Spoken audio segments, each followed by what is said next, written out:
हमारे साथ लोकसभा सांसद शांभवी चौधरी जी हैं। मैडम, बिहार में बड़ा ये तेज़ी से मांग उठ रही है, राबड़ी देवी हो, तेजस्वी यादव हो, उपेंद्र कुशवाहा हो जो एनडीए के एलाइज हैं, कि निशांत कुमार जो नीतीश कुमार के बेटे हैं उनको राजनीति में आना चाहिए और ये जन भावना का ये आदर होगा अगर नीतीश कुमार ऐसा फैसला करते हैं। आपकी राय क्या है? देखिए,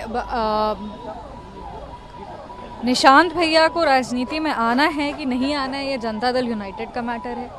ये माननीय मुख्यमंत्री श्री नीतीश कुमार जी का फैसला है, उनके पार्टी का फैसला है, उनके परिवार का फैसला है।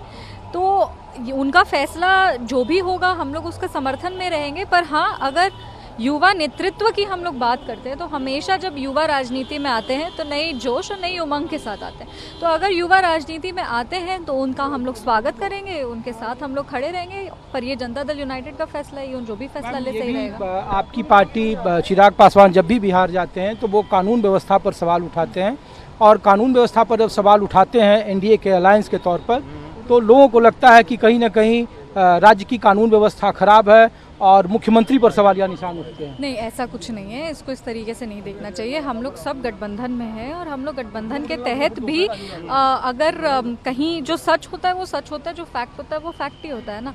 तो अगर कुछ गलत हो रहा है तो हम लोग उसके बारे में आवाज़ उठा रहे। वो किसी भी तरीके से माननीय मुख्यमंत्री श्री नीतीश कुमार जी पे प्रश्न नहीं है।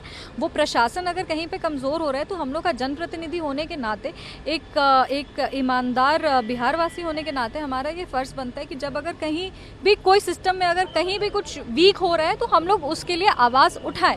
हम लोग नहीं कह रहे हैं कि माननीय मुख्यमंत्री श्री नीतीश कुमार जी का नेतृत्व कमज़ोर है, हम लोग नहीं कह रहे कि उनकी सरकार कमज़ोर है, ये सब हम लोग कुछ नहीं कह रहे। हम लोग कह रहे हैं प्रशासन को और ईमानदारी से और निडरता के साथ काम करना चाहिए। आखिरी सवाल है मैडम कि आप यूथ के कार्यकारिणी से आई हैं और बिहार में बड़ा यक्ष सवाल है कि 2020 के बाद 2025 में बतौर सांसद ये सवाल इसलिए पूछ रहा हूँ कि आप उस बैठक से आई हैं। एलजेपी क्या 2024 के लोकसभा चुनाव के फार्मूले के आधार पर विधानसभा चुनाव में जाना चाहती है?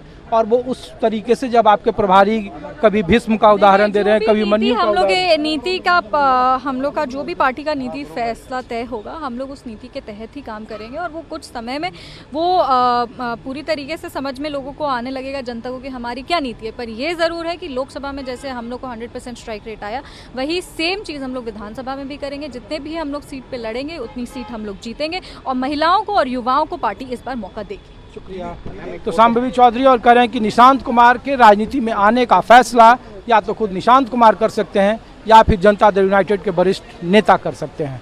सहयोगी अविनाश राणा के साथ ऋषिकेश कुमार, न्यूज़ 24 दिल्ली।